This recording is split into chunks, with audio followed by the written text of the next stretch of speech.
Welcome to another 21 Hats Dashboard brought to you by Grasshopper Bank. I'm your host, Lauren Feldman, and I'm here with Brian Clayton, who is CEO and co-founder of GreenPal, a platform that connects more than 300,000 homeowners with local lawn care pros. Brian, how'd you get started in landscaping?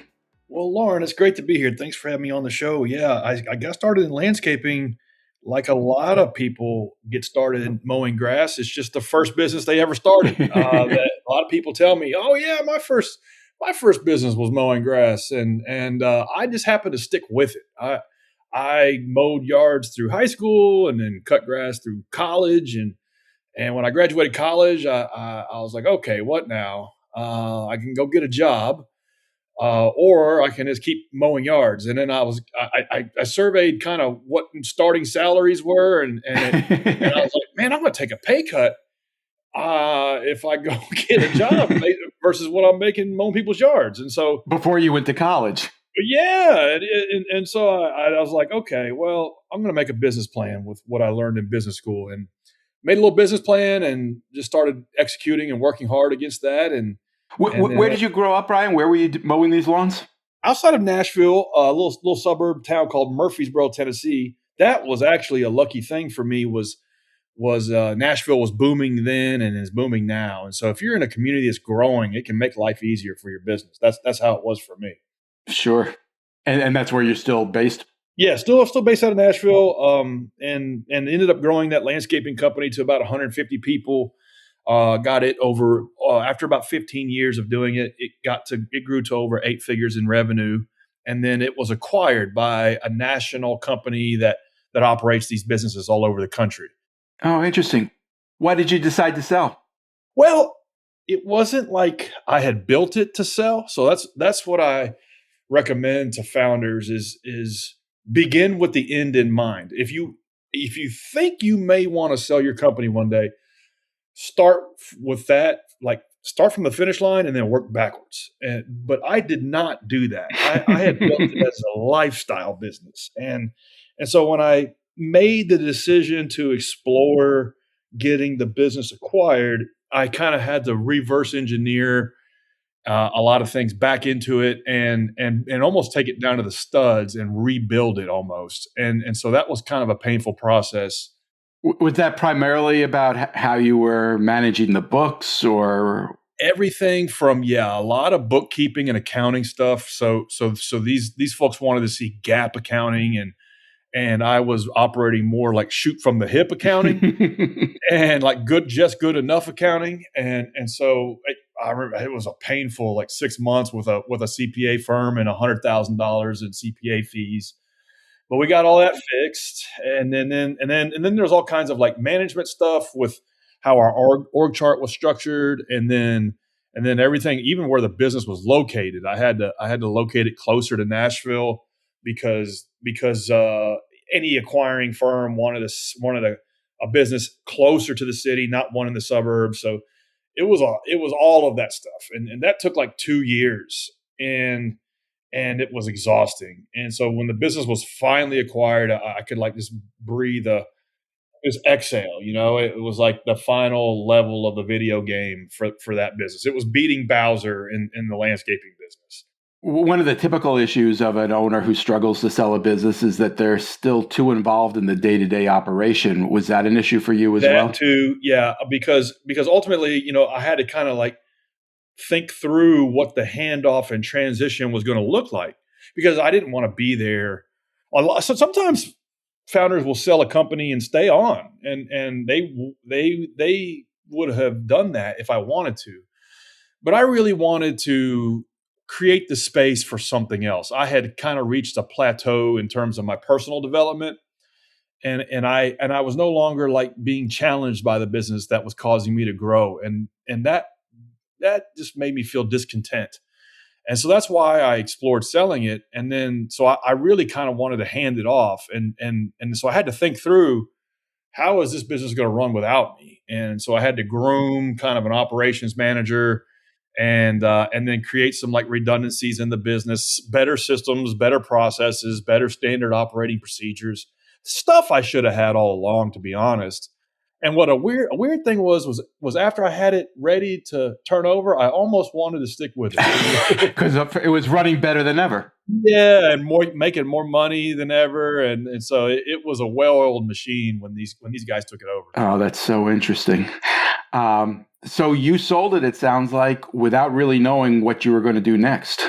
Yeah, I had some ideas. So running that company, I kind of saw how inefficient the landscaping industry worked, and how difficult it was for homeowners to get a basic lawn mowing service, because we had grown this business to like 90 trucks going out every day. And so people would see our trucks all over town, and they would call the number on the side and they say, hey, come mow my yard for me.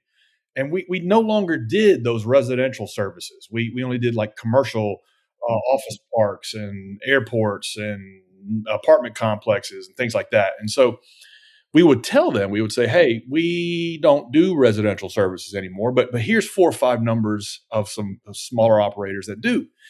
And then they would say thank you, and then they would call us back like the next day or the same afternoon and say, hey, I called all 5 of those guys, and like only one would give me an estimate, and then he didn't even do the job. And so, do you have any others? It was like this never ending cycle of trying to connect buyers and sellers in the lawn mowing business. And I learned that smaller operators in this business, nobody ever teaches any of us how to run a small business.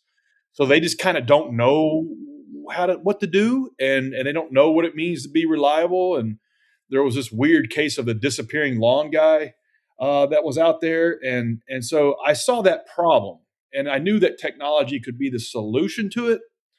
And then when I got in an Uber the first time, it was like a light bulb went off. I thought, man, this needs to exist for everything.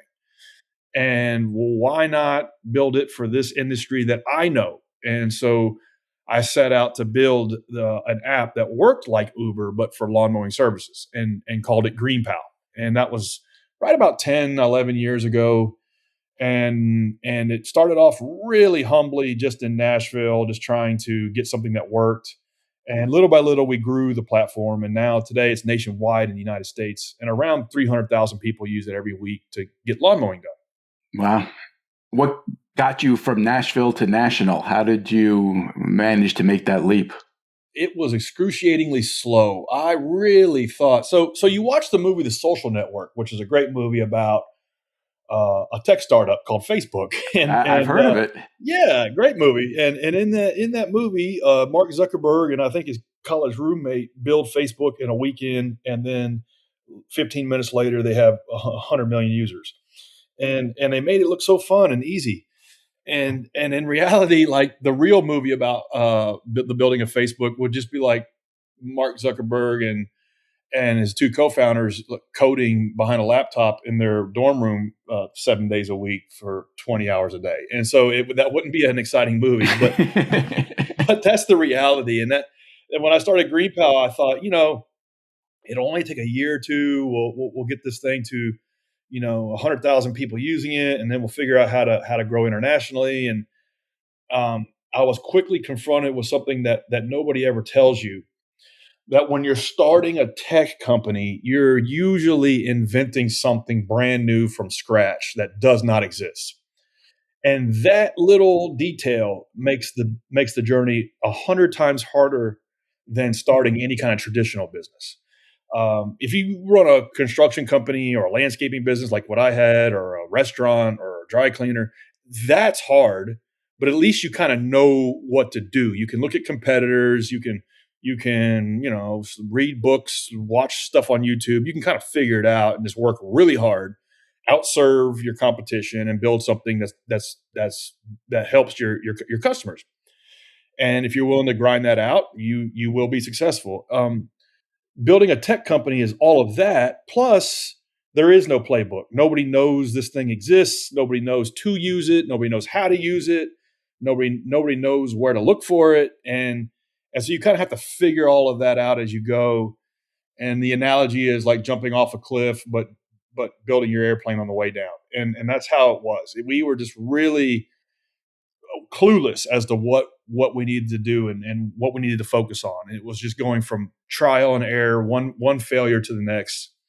and figuring it out. And the only way we got through that was by setting small goals that mattered, that really indicated that we were on the path to something. And that was just the number of transactions per week, the number of lawn mowings that occurred on the system per week. And the first like kind of milestone we set was just 100.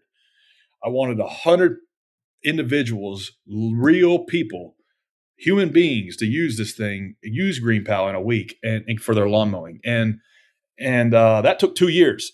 I thought we would do it in 2 months. It took 2 years, and then after that, the next goal was 1,000, and then after that, the next goal was 5,000, and then 10,000, and then 50,000, and now we're at 300,000, and we want to get to 1,000,000. So it's always kind of like focusing all of your intensity on one metric that indicates the health of the business is going in the right direction, and it's just growing that number at all costs.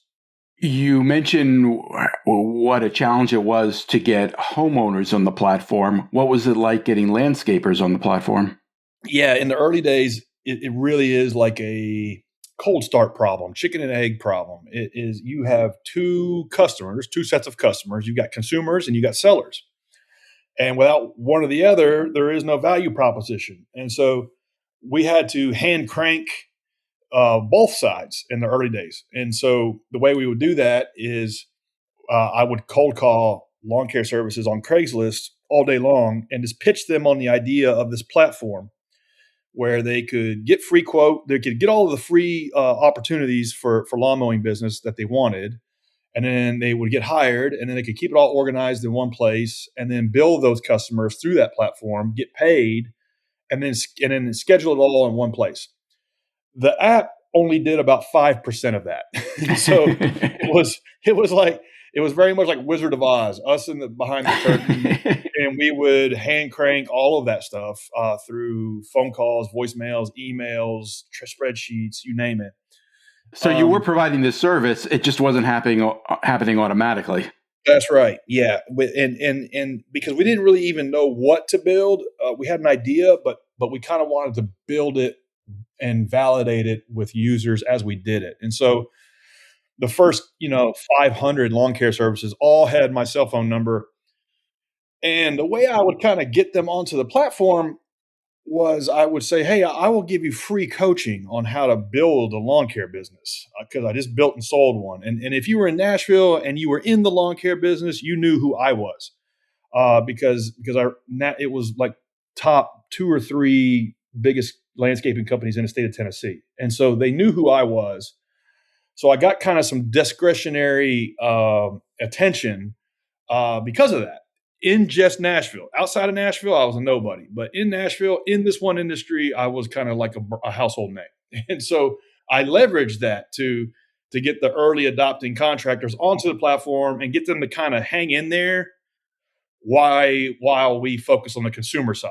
And that's what we did for like 2 years. It was a total piece of junk on the vendor side. And we just focused on the consumer side, making that as delightful as ordering something on Amazon or ordering food on DoorDash. And then we got that just good enough. And then we went back to the vendor side, built all the tools that those guys were telling us they wanted. And then we ping ponged back and forth, making it better and better and better on both sides as the numbers started to kind of grow and we started to get traction. So can you give us an idea? You mentioned 300,000 homeowners. How big is the business now? Yeah, internally we're about 45 people, and I actually don't want to grow that number. I think we can get to 1,000,000 and stay under 50 people now with AI and all of the AI tools and AI efficiencies.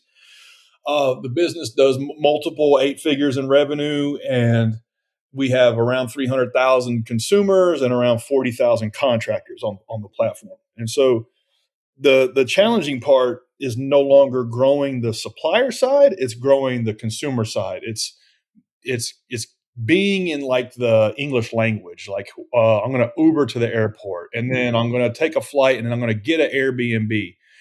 And then when I get to the Airbnb, I'm just going to DoorDash some food. And so these brands have gotten so big and have expanded so much that they are now a verb, a noun. And so we want GreenPal to kind of be at that status where, are you going to mow the yard? No, I'll just get a GreenPal to do it.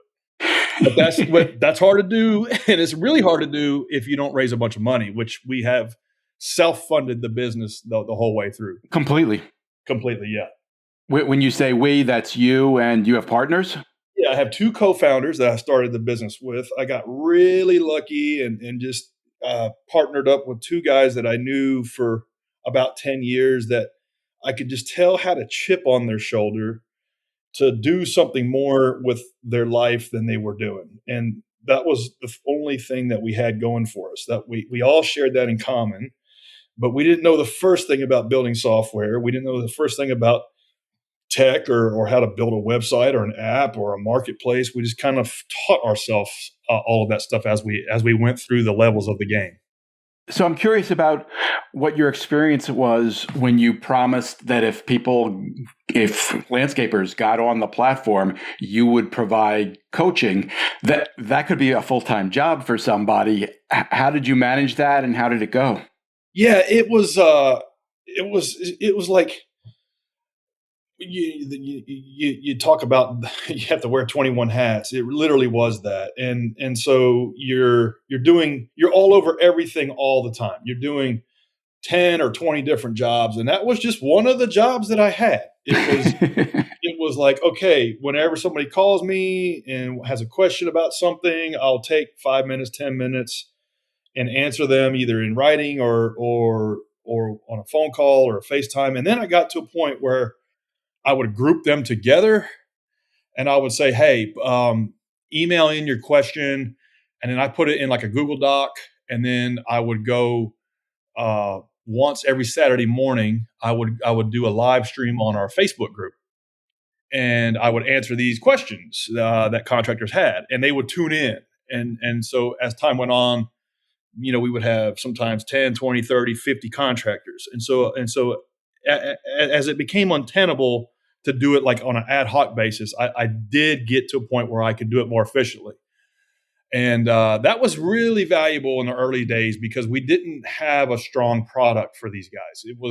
We needed them to kind of fill in the gaps and massage it along because we didn't have all of the automation and the tools that a marketplace needed because we were so focused on the consumer side. Interesting.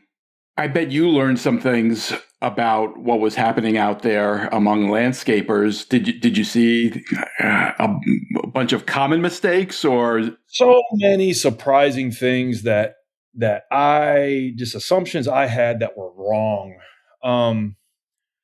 And one of them was, I had ran my landscaping business to where I just prided myself in being on time and not leaving customers hanging and just showing up and doing a good job and trying to earn that business for the rest of the lawn mowing season. And I just assume that's how anybody that starts one of these businesses, how they operate that business, or else you're not going to make it. And what I found was that mentality was rare. That the vast majority of contractors and suppliers in this industry really were kind of looking at it from an employee's mindset and not a business owner mindset. And so it became clear to me early on that the problem is that nobody teaches anybody how to run a small business.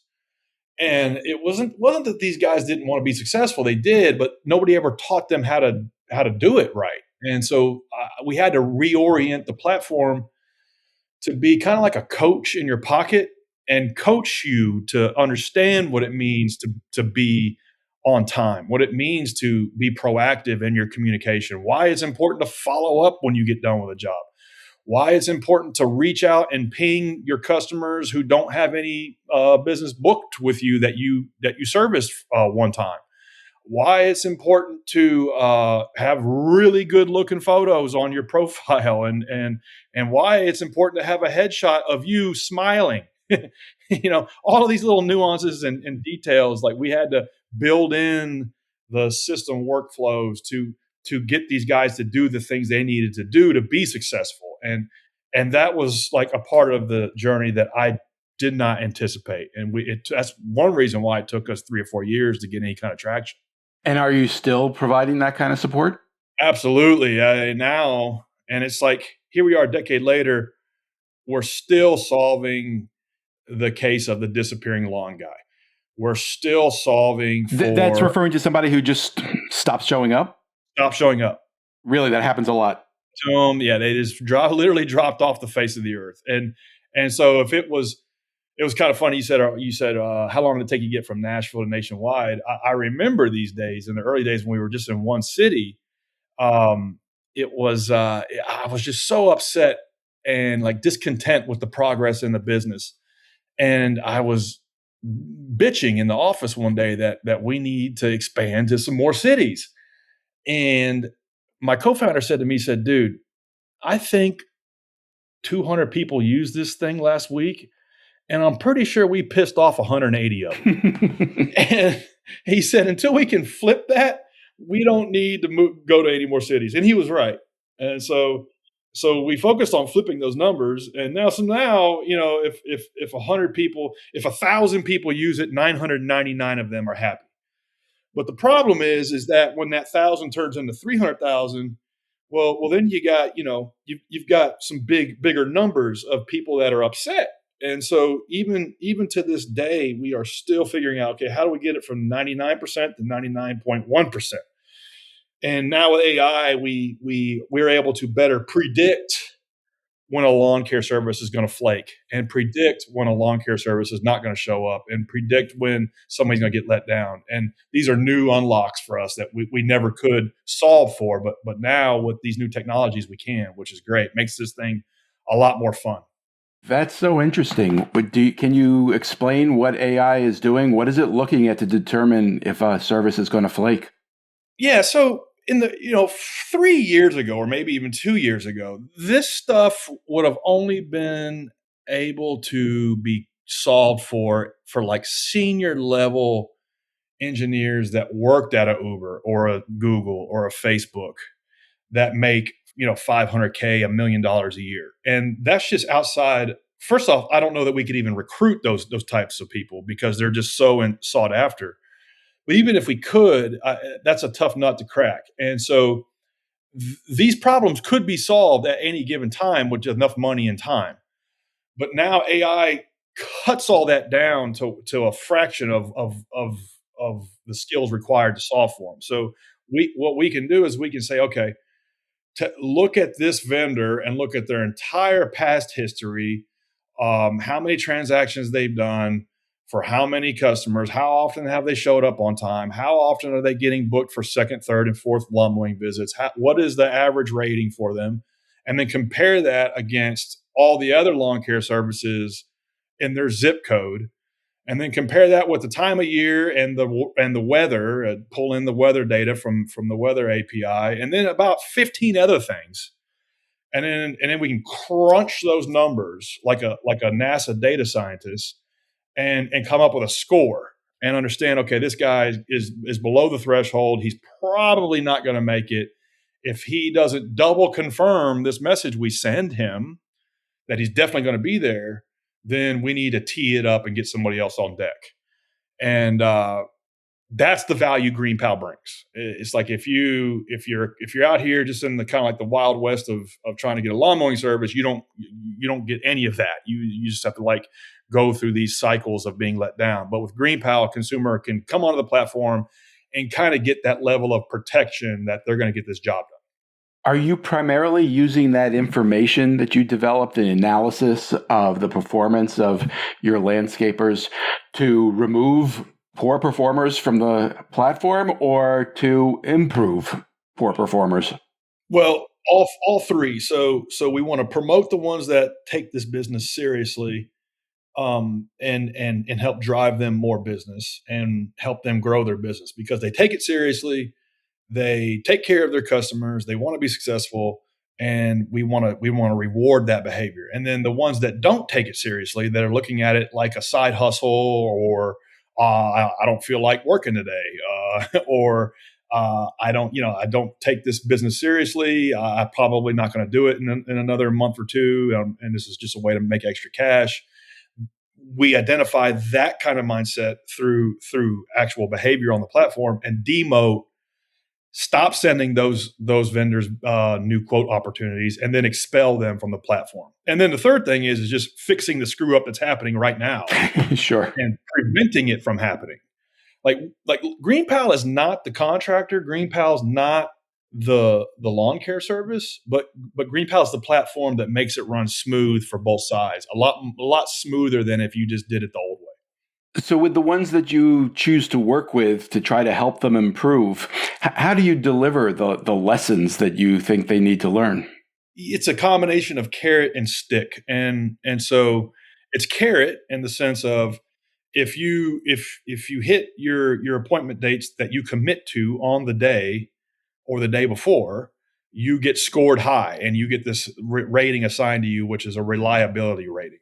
And with your reliability rating above 80%, you get quote opportunities faster than other contractors that have a lower reliability rating. So you get to make more money because you command that status because you show up on time. So that's like a carrot, and then like a stick is you're late on these 3 appointments, and you are locked out of your account until you complete that late work. And if you don't complete it within 24 hours, your account is completely shut down, and forever. And so like it's a combination of coaching them, guiding them down the path of being reliable, doing a great job for their customers, and getting booked for subsequent visits, and then holding them accountable if they don't, then demoting them or expelling them or shutting their account down. It'd be the same if you had like a house on Airbnb and hosts were complaining about dirty sheets all the time. I would say you probably got one crack at that on Airbnb. And then if not, they're just going to shut your account down. It's a similar dynamic. How about with something that requires more nuance? It's easy to measure if somebody's there on time or not. How about looking at a business that doesn't know how to hire people well? Can you help with that? Well, not that specific type of nuance in terms of hiring, because we don't really want the proprietors that have a bunch of employees. What we want is the owner operator and maybe one helper. Oh, interesting. Two helpers max. Once you start in this particular business, it's kind of like home cleaning. Once you start trying to build some kind of big organization with 5 or 10 people and keeping those laborers motivated to do an excellent job, and it falls apart really quickly. And so we really kind of orient and shift towards the sole proprietor with one helper, maybe 2, because the economics of this industry don't really support scaffolding and having lots of layers of workers and managers and stuff like that. The commercial side of it does to a degree. The business that I was in, 15 years ago, but the residential side doesn't. And so it's built that way for a reason. But there's a lot of other nuance that we do solve for. It's like, are you getting booked for? Like if you get booked in March, are you getting booked for the whole season after the first mowing? And if you are, then your score goes up. If you're not, it means you might not be doing such a good job because nobody wants you to keep working with you. People are going back out and getting quotes after they work with you. That's not a good signal. And then we apply that to other things, like are you upselling shrubs and seeding and gutter cleaning and mulch and snow plowing if you're in the north, and all of these other things we apply all of these data models to. So what happens if somebody is successful and they just organically grow to 5 or 10 helpers? Do they leave the platform then? So we do have examples. I would say it's probably less than 10% of the contractor base that uses GreenPal operates multiple employees and multiple crews, but they kind of have to get it on their own. We don't coach them to that level. And we do have several that are doing over $1 million a year on the platform, and that's fine. So long as they hit their numbers and take care of their customers, the platform does not meddle with them. But we don't promote that, encourage that, or try to get people to graduate to that. Now, there is a weird thing that does happen in marketplaces. Sometimes it is like a graduation effect where a contractor will just get so big that their book of business they have on the network, on the platform, isn't meaningful enough anymore. And sometimes they close their account. It's very rare, but they can if they want. It would be like, to go back to the Airbnb example, if you started off, managing 5 or 10 of these things, and then you got into like owning your own hotel. You would just sell off your Airbnb stuff. So that does happen, but it's pretty rare. So it's interesting. You started this platform for the business you were when you first started as a kid, not for the one you ended up selling. Yeah. I started it for the business I had when I was a kid, and then also the smaller contractors that I was referring business to in year maybe 5, 10, and 15. I just saw how they couldn't handle the referrals. I saw how a consumer had this problem where they needed a basic lawn mowing done and could not find anybody to solve it for them. So, and I knew there were contractors that wanted that business, but it was like they almost just couldn't process it in an efficient way. And so our platform makes it to where you can collect 100 or 200 single family homes on an every 2-week cadence, have it in one organized place, and do a good job with those customers and not have to worry about it. We've heard a lot about labor shortages in construction and landscaping and similar businesses. Has it been a struggle for you to find people to join the platform? Luckily, no. It's like, when you talk about labor shortages, it's companies wanting to hire people to do the roles inside the business. But like I mentioned earlier, we've been focused on the individual proprietor since day one. And so there's never a shortage of people that want to be in business for themselves. But there is a shortage of people who do want to go weed eat all day for $15 an hour. And so it's like, if you are trying to do what I did, 20 years ago, which is build a business in this industry, yeah, there's a lot of pain. But if you work for one of those companies and you want to get out on your own and like be your own boss, there's no shortage of that. Brian Clayton is CEO of GreenPal, a platform that connects homeowners and landscapers. Thank you so much, Brian. I appreciate you taking the time. Well, Lauren, I appreciate it. Thanks for having me on. And special thanks to our sponsor, Grasshopper Bank. Thanks for listening, everybody.